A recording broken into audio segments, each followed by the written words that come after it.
Welcome to LegSim. This brief tutorial is going to tell you a little bit about the structure of the site and hopefully answer some of the questions you have about what's going to happen in your course. So if you look at the top, there are a bunch of tabs, right? And those tabs are organized roughly in terms of sort of the sequence of events in the simulation. So the first thing that has to happen is all of the students need to create their profiles, and you do that at the Edit Profile option here. If you click on Members, then you'll get sort of a complete picture of all of the members of your simulation, so that's a great way to find somebody and access their profile if you're interested in learning more about them.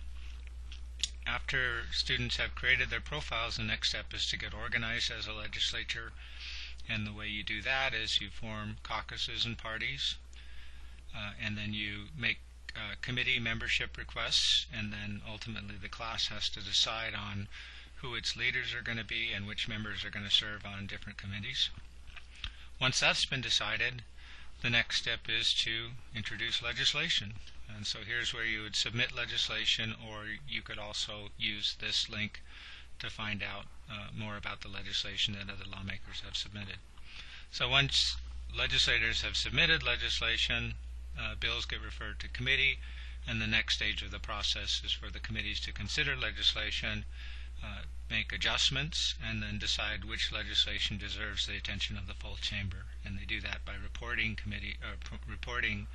bills from committee to the chamber, and including a report that describes the committee's findings along with that bill.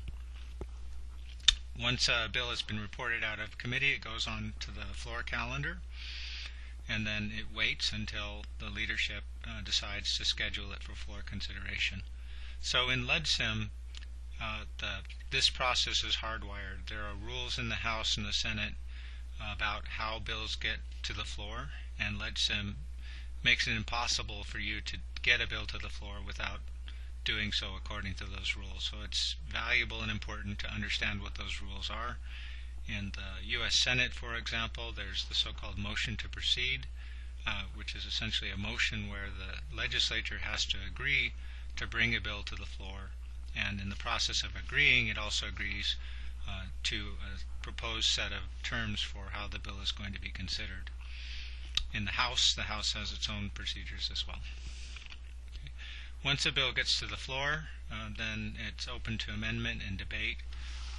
And ultimately, if it passes, then if your class has a president, then the president would have the ability to indicate whether he or she is willing to sign or veto that legislation. If the president decides to veto the legislation, then presumably your class needs to figure out how to override the president's veto.